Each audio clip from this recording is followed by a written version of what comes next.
सतनमो आदेश गुरुजी को आदेश। आजच्या लाईव्हचं कारण आहे की आज आहे भगवान नृसिंह जयंती। गेले 2 दिवस झाले या बाबतीत काही एक विचित्र प्रश्न आले होते आणि त्या प्रश्नांच्या उत्तरांवर संवादरूपी भाष्य करण्यासाठी आपण एकत्रित आलो। प्रल्हादा कारणे नरसिंह झालासी तयाची या बोला सिद्ध केले। जगद्गुरु तुकाराम महाराजांनी केलेलं हे वर्णन आहे। बाप रखुमा देवीवरू नरहरी अवतारू असं ज्ञानोबांनी सुद्धा वर्णन केलंय। भगवान विष्णूंच्या दशावतारांपैकी एक अवतार नृसिंहाचा। आता या अवताराचं वर्णन असं आहे की या अवतारामध्ये भगवान विष्णूंचं जे मुख आहे, आनंद जे आहे, चेहरा जो आहे तो सिंहाचा आहे आणि बाकी संपूर्ण शरीर हे मानव रूपी आहे, चतुर्भुज अवतारातलं। आता यामध्ये काही लोकांचे क्रिटिक्स असे असतात की असं कसं होऊ शकतं, हाऊ इट हॅपन्स।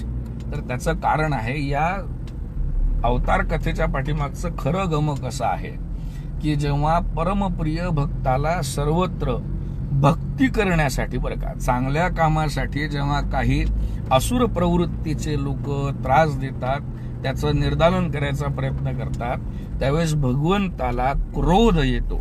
खरं तर भगवंताला क्रोध यायला नाही पाहिजे। क्रोध आणि रागामध्ये फरक आहे। राग म्हणजे असूयेपायी आलेला आणि क्रोध म्हणजे धर्मापायी आलेला। तर इथे भगवान नृसिंह जे आहे ते स्तंभ फोडून निघतात। स्तंभाचा अर्थ आहे आधार।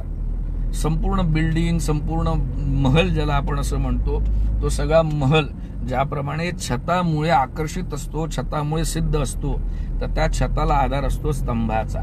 या स्तंभामधून जेव्हा नरसिंह भगवान निघतात तेव्हा कुठेतरी या कथेच्या पाठीमागचं द्योतक असतं की हा नरहरी, हा विष्णू, हा जगतपालक, हा जगतपिता तो स्तंभ आहे, ज्या स्तंभाच्या भरोशावर, ज्या स्तंभाच्या कारणावर धर्माची संपूर्ण इमारत उभी आहे।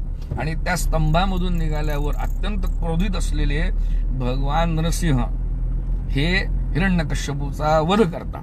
का बरं करतात माहित आहे का? कारण या सर्वांनी मिळून प्रल्हादाला भक्तीपासून परावृत्त केलेलं असतं। प्रल्हादासाठी भगवंतांनी नरसिंह अवतार घेतलेला आहे, म्हणजे भक्तासाठी अवतरण्याची दिलेली ग्वाही इथे या अवतारामध्ये देखील भगवान विष्णूंनी पूर्ण केलेली आहे। आणि मग त्या क्रोधाचं रूप दाखवत असताना तिथे भगवंताचं मुख हे सिंहाचं दाखवलं गेलेलं आहे। आता सिंहाचं मुख का बरं दाखवलं गेलं? सिंह हा प्रत्यक्षपणे अवतार समजला जातो राजाचा, बरोबर आहे। आणि लक्षात ठेवा, सिंह अधिपती आहे सत्तेचा, म्हणून आपण कुठलाही राजा किंवा कुठलीही व्यक्ती त्याच्या अध्यक्षीय, त्याच्या प्रमुख आसनावर बसली की आपण त्याला सिंहासन असं म्हणतो। म्हणजे हा राजाचं प्रजेच्या पालन करणाऱ्या राज्यपदाचं द्योतक आहे सिंह। आणि त्याला नरकेसरी म्हटलं गेलेलं आहे, म्हणजे तो संपूर्ण जगाचं पालन करणारा हा विष्णू जो आहे ना, तो प्रत्यक्ष रूपाने तोच सिंह आहे जो जंगलावर राज्य करतो, जो संपूर्ण राज्यपद दाखवतो। म्हणून आपण सिंहासन हा शब्द जो वापरतो, म्हणजे याच्या पाठीमागचं, या कथेच्या पाठीमागचं गमक आपण समजून घेतलं पाहिजे। प्रल्हादा कारणे नरसिंह झाला असे, आणि या नरसिंहाला जेव्हा क्रोध येतो तेव्हा ते पोट फाडतात, आतड्यांमधून ते रक्त निघतं। आणि याच्यातून आपल्याला एक लक्षात ठेवतं की आपल्या भक्तावर आलेलं संकट टाळत असताना स्वतःची प्रचिती, स्वतःचा अवतारवाद आणि स्वतःचं भक्ताप्रती असलेलं कर्तव्य या अवतारांमधून भगवंतांनी दाखवून दिलं। मग आता याच्यात अनेकोत्तम वेगवेगळ्या कथा आहेत, परंतु असं म्हटलं जाऊ शकतं की नरसिंहाचा अवतार आम्ही जेव्हाही पाहतो तेव्हा श्रीमद भगवद्गीतेमध्ये भगवंतांनी आम्हाला जो शब्द दिलेला आहे, नमे भक्त प्रणश्यती, माझ्या भक्ताचं शेवटपर्यंत मी रक्षण करेल, आणि त्या रक्षण करण्याच्या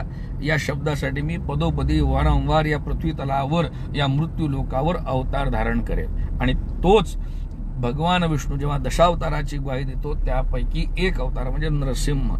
आणि आम्हाला अजून एक नवल आणि आनंदाची बातमी अशी आहे की भगवान नरसिंहांनी या घेतलेल्या अवतारालाच तदनंतर आम्ही दत्त संप्रदायामध्ये नरसिंह सरस्वती स्वामी या शांत आणि तितक्याच दैदिप्यमान अशा अवतारामध्ये पाहतो।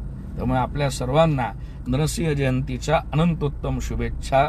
आणि या निमित्ताने का होईना, परंतु एक सुपर पॉवर असं जे म्हटलं जातं ना, डिपिक्शन जे असं म्हटलं जातं ना, ते आपण लक्षात घ्यावं बरं का। असो। नाथ जी गुरु जी को आदेश, नाथ जी गुरु जी भली करे, गुरु गोरखनाथ जी भली करे, आदेश। कृपया चैनल को लाइक, सब्सक्राइब और शेयर करें। हाँ, कृपया बेल आइकन दबाना ना भूलें।